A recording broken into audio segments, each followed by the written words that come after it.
Let me tell you something.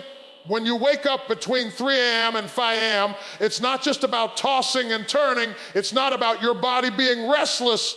It's not even about the noise outside. No, no, no. It's something deeper. That's not just a random interruption in your sleep cycle. That's a summons. That's a call. That's heaven tapping you on the shoulder saying, get up, I need to talk to you. See, we like to think our alarms wake us up, but there's another alarm clock, one you didn't set, one you didn't program, one that only God himself knows the time of. And when that clock rings, it doesn't ring on your phone, it rings in your spirit. That's why you can wake up at 3:27 a.m. and your mind is alert though your body is tired. That's why you can wake up at 4:12 a.m. and it feels like something is pulling on you. Because in those early hours, the veil between the natural and the spiritual is thinner. It's the hour when distractions die down. It's the hour when your phone isn't buzzing, when your children aren't crying, when your work isn't demanding you, when the noise of the world has finally hushed. And in that sacred silence, God whispers. But here's the problem. We ignore it. We roll over, we pull the covers tighter, and we tell ourselves, maybe I just had too much caffeine. Maybe I just need some water. And yes, sometimes it might be that. But there are moments when it's not biology, it's destiny. When it's not your diet, it's your direction. When it's not about your body, it's about your breakthrough. The enemy doesn't mind you being awake at 3 a.m., but he does mind what you do with that time. If you waste it scrolling on your phone, if you waste it worrying, if you waste it fighting sleep, you miss the appointment God set with you. Oh, but if you decide to lean into it, if you decide to say, yes, Lord, you have my attention, that's when you step into something supernatural. That's when clarity begins to flow, peace begins to rise, healing begins to move, and direction begins to shine.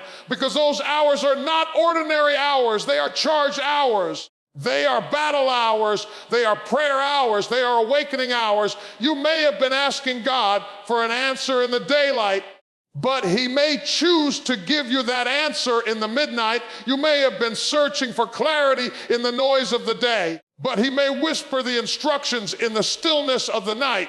Think about it. So many times in Scripture, God moved in the night. He spoke to prophets in the night. He gave dreams in the night. He sent angels in the night. He revealed himself in the night. If God can split Red Seas in the morning, he can whisper your next step in the dark. Don't despise the hour just because it looks inconvenient. Don't curse the moment just because it interrupts your sleep. You might be calling it insomnia when heaven is calling it intimacy. So when you wake up between 3 and 5, don't just see it as a problem, see it as a privilege. Don't see it as something to complain about, see it as something to lean into. Because you have been invited into the secret place, and if you dare to accept the invitation, you'll discover that what felt like a disruption was really your divine awakening. That's why when you wake up in those hours, you can't just roll back into slumber. You have to recognize the summons. You have to understand the call, because you were not just awakened, you were chosen. Do you know what makes those hours between 3 and 5 so powerful? It's not just the time. It's the silence, it's the stillness, it's that rare hush that settles over the earth. Everything that usually demands your attention is sleeping. The phone isn't ringing, the emails aren't coming, the bills aren't knocking on your door. The voices that chatter all day long, your co-workers, your family, your obligations, they're quiet. And in that quiet, heaven gets loud. See, most of us are addicted to noise. We wake up with noise. We live in noise, we fall asleep with noise, the TV is playing, the radio is blasting, the notifications are pinging, and before we know it, we can't even hear ourselves think. But when you wake up in those early hours, you are ushered into a silence that you didn't create. It's not a silence you scheduled, it's a silence that's been given to you as a gift. And if you can learn to sit in it, if you can learn to lean into it, you will discover that silence speaks louder than sound. In the stillness, your spirit begins to tune in to frequencies your busy life has drowned out. You'll start to recognize thoughts you've buried. You'll hear feelings you've ignored. You'll sense answers that were waiting all along. The stillness makes space for revelation. The stillness becomes the canvas for God to paint his wisdom. And let me tell you something, sometimes the most powerful word you'll ever receive doesn't come in the form of a sermon or a prophecy or a conversation. Sometimes it comes in the quiet. Sometimes it comes when you're just sitting, listening, being still. That's why the scripture says, be still and know that I am God, because there's a knowing that only comes through stillness. You don't get it by running. You don't get it by rushing. You don't get it by filling your schedule. You get it by being still. And those hours between 3 and 5 are tailor-made for stillness. Now, don't misunderstand me. I'm not saying that in those hours you won't wrestle with your thoughts. Sometimes the silence feels uncomfortable. Sometimes your mind wants to wander into worry, into fear, into regret. But that's why the silence is so important, because in the stillness, you learn how to separate the noise of your mind from the voice of God. In the stillness, you learn how to filter out the chaos so that clarity can rise. Think about it like this. During the day, your soul is like a crowded marketplace. Everyone is shouting.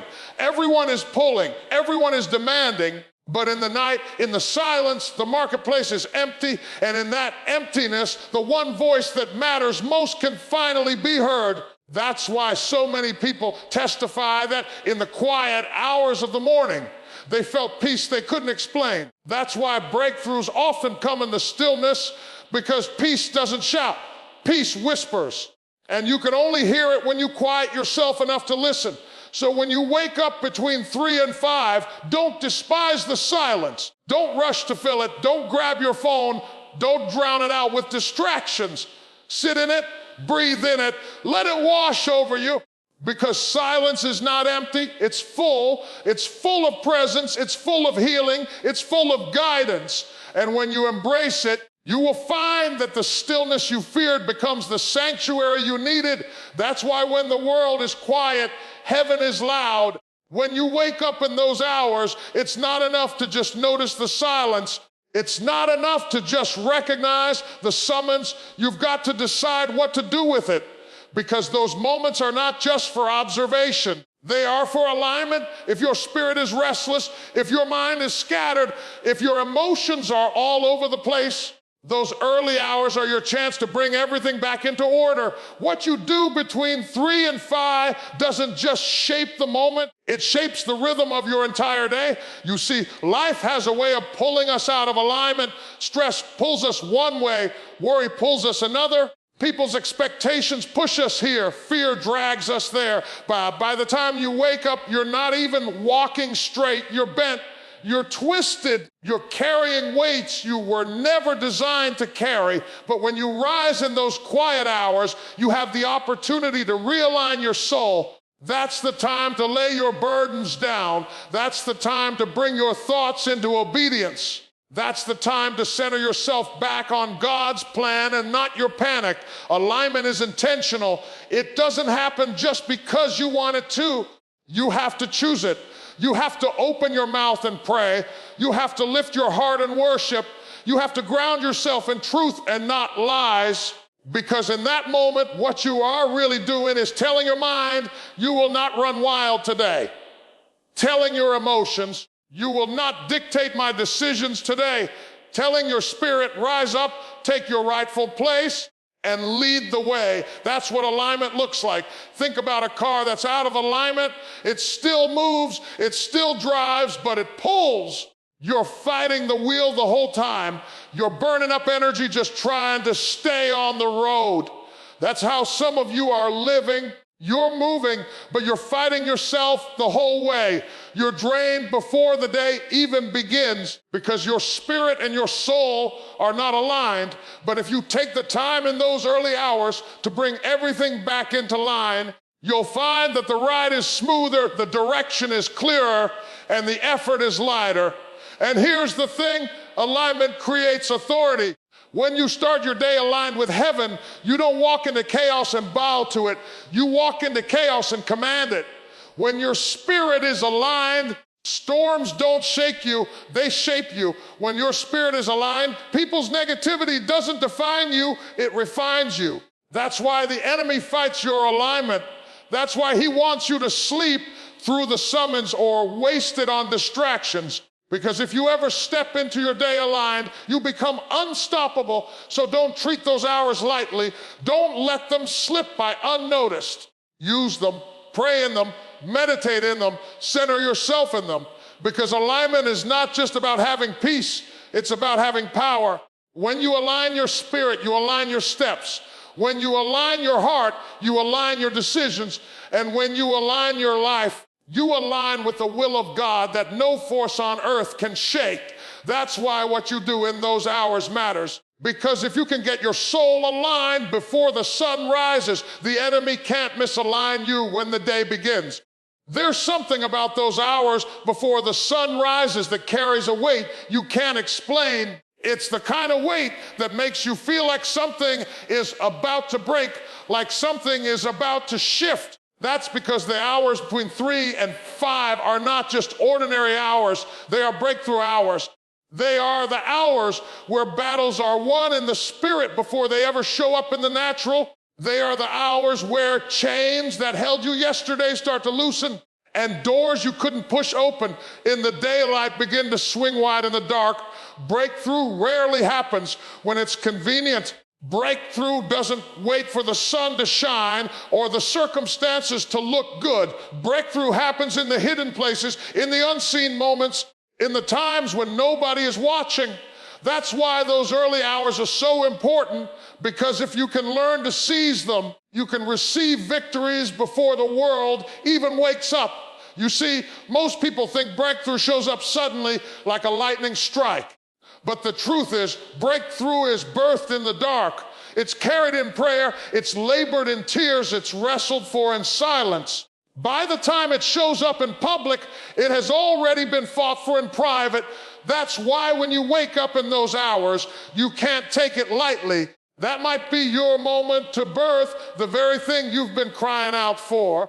That might be the time when heaven is ready to deliver what you've been waiting on. Think about Jacob wrestling with the angel. It didn't happen at noon. It didn't happen in the marketplace. It happened in the dark of night. He wrestled until the break of day, and by the time the sun came up, he was a different man. He walked differently. He talked differently. He carried himself differently, because breakthrough had marked him in the night. And that same God who met Jacob in the midnight is still showing up in the early hours, still changing names, still shifting destinies, still releasing blessings before the light breaks. That's why the enemy wants you to roll over and go back to sleep. That's why he wants you distracted, restless, or numb. Because if you ever realized the kind of breakthrough power available in those hours, you would stop wasting them, you would rise up, open your mouth, and command the atmosphere. You would declare healing over your house, victory over your children, provision over your future. You would sow seeds of prayer that bear fruit long after the sun has risen. And let me tell you, when you do that, you don't just change your morning, you change your life. When you win in the spirit before dawn, you carry that victory into your day. You step into situations with strength you didn't have before. You face challenges with wisdom that didn't come from you. You endure trials with peace that doesn't make sense, because you've already broken through before the first ray of sunlight hit the sky. So don't despise those hours. Don't see them as interruptions to your rest. See them as invitations to your breakthrough, because if you can meet God before daybreak, you'll step into the day carrying answers, carrying strength, carrying victory that no enemy, no storm, no trial can take away. That's why the greatest breakthroughs are often born before the morning comes.